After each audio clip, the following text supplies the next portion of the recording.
السلام علیکم، میں ہوں پاکستانی وڈیرا۔ آج ہم ایک زبردست انسان کے بارے میں بات کرنے والے ہیں جس نے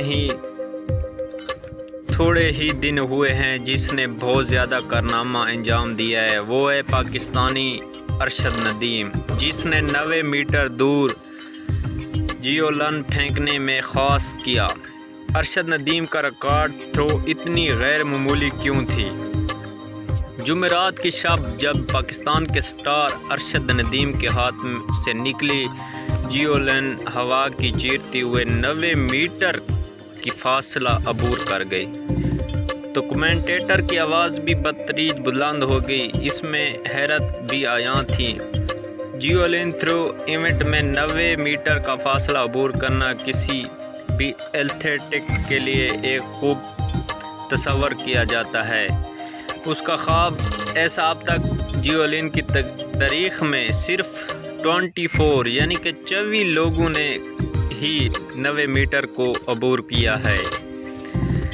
آج سے چند برس پہلے تک پاکستان میں بہت کم لوگ جانتے تھے، مگر ارشد ندیم کی جانب سے عالمی مقابلوں میں تسلسل کے ساتھ شرکت نے گزشتہ چند برس میں اب اس کھیل میں دلچسپی میں بتدریج اضافہ کیا ہے۔ پیرس اولمپکس میں طلائی تمغہ جیتنے والے پاکستانی ارشد ندیم کا کہنا تھا کہ جیسے نیزہ ان کے ہاتھ سے نکلا تو انہیں پتہ چل گیا تھا کہ یہ 90 میٹر کو کراس کر جائے گا۔ انہیں اولمپکس میں گولڈ میڈل جتانے والی ایک تھرو 92.97 میٹر جبکہ دوسری 91.79 میٹر کے فاصلے تک گئی، اور یوں انہوں نے 2008 میں بنائے گئے 90.57 میٹر کا اولمپک ریکارڈ توڑ دیا۔ دوسری جانب ان کے حریف انڈیا کے نیرج چوپڑا گزشتہ کئی برسوں سے مسلسل ارشد سے بہتر کارکردگی کا مظاہرہ کرتے آ رہے ہیں، لیکن آج تک وہ ایک مرتبہ بھی 90 میٹر تک تھرو نہیں کر پائے۔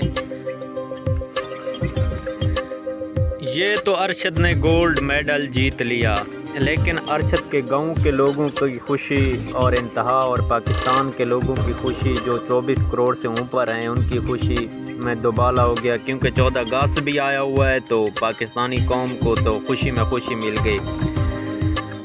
اچھا، دوسری بات یہ ہے کہ ارشد ندیم کا گاؤں کے لوگ جو ہے نا، اس کو ویسے گاؤں کے لوگوں کا دوسرے نام لازمی رکھتے ہیں، تو لیکن ارشد کو یہ لوگ روسی ٹریکٹر کہا کر بولتے تھے۔ والدہ کی خوشی آج میرے دل بہت بڑا کر رہا ہے۔ والدہ اس کی کہتی ہے کہ اگر میرا بیٹا میرے سامنے ہوتا تو آج میں اس کا گلے لگا لیتی۔ ارشد ندیم کی والدہ رضیہ پروین کا کہنا ہے کہ میں بہت دعائیں کرتی تھی اور میرا دل کی خواہش تھی کہ میرا بیٹا میڈل جیت کر پاکستان کا نام روشن کرے۔ پھر جیسے ہی انہوں نے معلوم ہوا کہ ارشد ندیم نے پیرس اولمپکس میں طلائی تمغہ جیت لیا تو انہوں نے اپنے بیٹے کے لیے شکرانے کے نوافل ادا کیے۔ رات بھر ان کے گھر میں جشن چلتا رہا۔ ارشد ندیم کا تعلق میاں چنو کے نوائی گاؤں چک نمبر 15/101 LC ہے۔ ان کی والد راج مستری ہیں جنہوں نے اپنے بیٹے کی ہر قدم پر حوصلہ افزائی کی ہے۔ ارشد کے بھائی کا کہنا ہے کہ وہ رات بھر جاگتے رہے اور یہاں پوری رات آتش بازی ہوتی رہی اور جشن کا سامان تھا۔ اس وقت ارشد کے گھر کے باہر یوں معلوم ہوتا ہے کہ جیسے ایک شادی کا سامان ہے اور بس دل دولہے کا انتظار ہے۔ ٹینٹ کرسیاں لگی جا رہی تھی، ڈھول باجے والے بھی موجود تھے، جبکہ رشتہ دار قریبی گاؤں سے لوگ مبارک دینے آ رہے تھے۔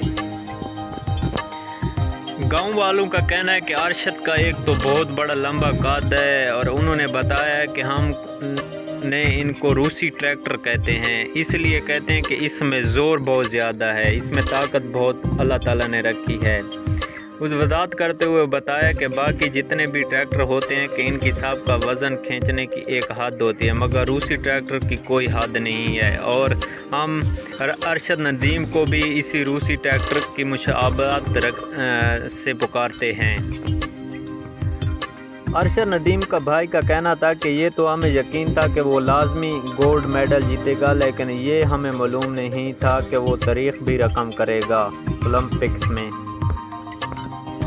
ارشد کے بھائی کا کہنا تھا کہ کرکٹ، فٹ بال، کبڈی اور بیڈمنٹن جیسے میں بھی ارشد کو بہت زیادہ شوق تھا، لیکن نیزہ بازی میں اس نے گولڈ میڈل جیتا۔ مقابلہ کا سفر کے بارے میں بات کی۔ ان کا کہنا تھا کہ نیرج کی طرح میں نے بھی گاؤں سے شروعات کی اور پھر کرکٹ کھیلی۔ ارشد بتاتے ہیں کہ میری کرکٹ کی گیم بڑی اچھی تھی اور میں بہت اچھا بولر تھا، مگر پھر انہوں نے کرکٹ چھوڑنی پڑی۔ ارشد بتاتے ہیں کہ اسی طرح میری فٹ بال اور کبڈی کی گیم بھی بہت بڑی اچھی تھی۔ انہوں نے بیڈمنٹن بھی کھیلی، لیکن پھر سب چھوڑ کر اسکول لیول پر گیم شروع کی اور مختلف کھیلوں میں قسمت آزمائی۔ ارشد بتاتے ہیں کہ اس وقت انہیں کرکٹ میں ہی آگے جانے کا شوق تھا، مگر کرکٹ میں آگے آ کر ٹیم میں نام اور جگہ بنانا بہت مشکل تھا۔ وہ بتاتے ہیں کہ پھر ایک دن ان کو کچھ رشید احمد ساقی نے انہیں کہا کہ یار کوئی ایک کھیل پکڑو، تمہاری جسمانی ساخت اچھی ہے، تو میں جونیئر لین کی طرح آیا اور یوں ان کا ایتھلیٹکس کا سفر شروع ہوا۔ سن 2016 میں گوہاٹی انڈیا میں نیرج کے ساتھ پہلی مقابلے میں انہوں نے 78.33 کے ساتھ پاکستان کا ریکارڈ توڑا اور وہیں سے انہوں نے شوق ہوا اور اگر میں محنت کروں گا تو آگے جا سکتا ہوں۔ ارشد ندیم کے کیریئر میں دو کوچز کا بہت اہم کردار ہے۔ رشید احمد ساقی اور فیاض حسین بخاری کا اہم کردار ہے۔ رشید احمد ساقی ڈسکٹ خانوال ایتھلیٹکس ایسوسی کے صدر ہونے کے علاوہ خود ایک اچھے کھلاڑی بھی ہیں۔ وہ اپنے علاقے میں باصلاحیت کھیل کی سرپرستی اور حوصلہ افزائی میں پیش رہتے ہیں۔ اگر ارشد ندیم کے گھر کی بات کریں تو وہ بالکل ایک غریبانہ گھر سے تعلق ہے۔ ان کا باپ ایک مستری ہے اور ان کے باپ کا حوصلہ بہت زیادہ تھا، جس کی وجہ سے ارشد کو ایک گولڈ میڈل جیتنے میں موقع ملا ہے۔ تو غریبانہ گھر سے ان کا حوصلہ اور نظریں کامیابی پر تھیں، تو اس کی وجہ سے یہ کامیاب ہوا۔ ارشد ایک خالص غریب گھر سے ہے اور ان کا باپ مزدوری اور مستری والے کا کام کرتا ہے۔ ارشد کو گولڈ میڈل جیتنے کے لیے ان کا دل اور لگاؤ کی وجہ سے کامیابی ملی ہے اور حوصلہ بلند رکھنے کی وجہ سے اس کی کامیابی کے پیچھے راز ہے۔